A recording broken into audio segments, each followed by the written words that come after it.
So, welcome back to yet another episode of our narratory. This is the continuation of Adhyaya 6. In last episode, we have learned how to do dhyana, and we have started the point where everyone is doubtful of how you can control your mind. So, even Arjuna has the same question to Krishna.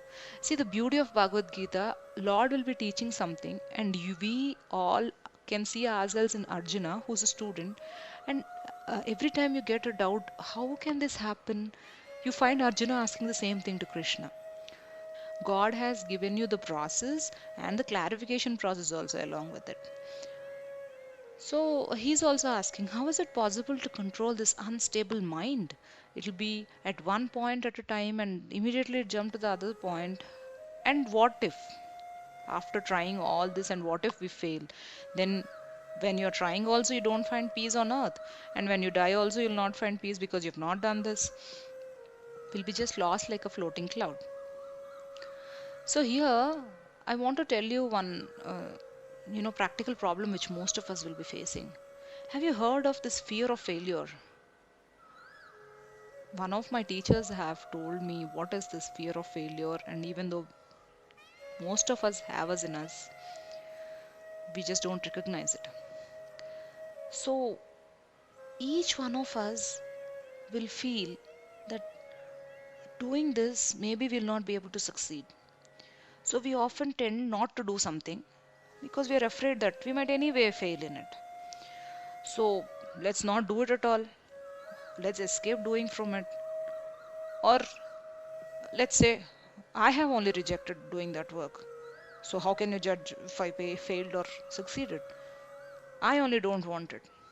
But deep inside, you want that. You want that one job. You want that seat in the best college deep inside you. But you don't apply, or you just think, I'm anyway not going to get it. So, this is a fear of failure. And Arjuna is also sort of experiencing this fear that what if we fail? To this, Lord Krishna assures him not to worry about it. If one practices this practice of yoga, that is dhyana, and is not successful in it, then no problem. The benefit of this practice will make you eligible to have a noble birth in the next life. So, consciously or unconsciously, each one of us want to be born in a good family. We want to have a pious, noble birth. We want to live good lives. None of us want to be born or stay in poverty, right? We all want to have a noble birth. So Lord is saying that if you have done this practice of dhyana, and even if you are not perfect at it, or even if you have not achieved the state of supreme bliss, no problem.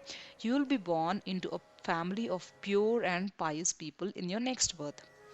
And getting this type of good birth is really, really difficult.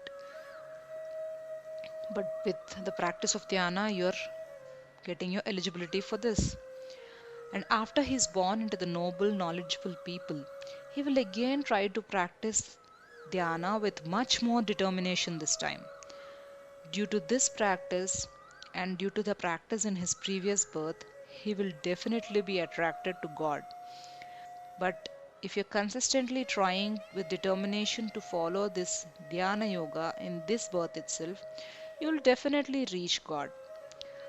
Person doing this kind of practice is much greater than a tapasvi, the one who leaves behind his family, goes to the forest and meditates. He is greater than a man who performs ritual works and pujas. So, Arjuna, you become this yogi.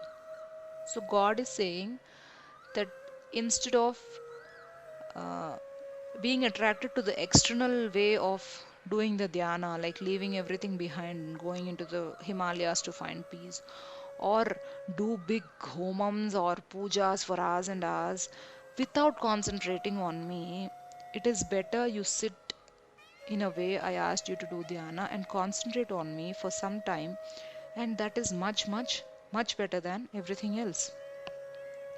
And the adhyaya concludes here by Lord saying that whoever has complete faith in me, who feels that yes, the Lord resides in me and He is the one who is leading me. He is the one who is making me walk into the peace. And who just gives his soul to the God saying, "This is yours. And I respect you in every aspect." Then he is the best of the yogis. That's what Lord Krishna says is. So doing dhyana is one type of practice. And the second thing is having complete faith in God, not just verbally, but you have to believe it in your mind and devote yourself to the God in a proper way. Again, it's been repeatedly told, not being sannyasi is being devoted to God. So you have to fulfill all the responsibilities in the world and still you can be devoted to God. So in a proper way. Then he's the best of the best yogis.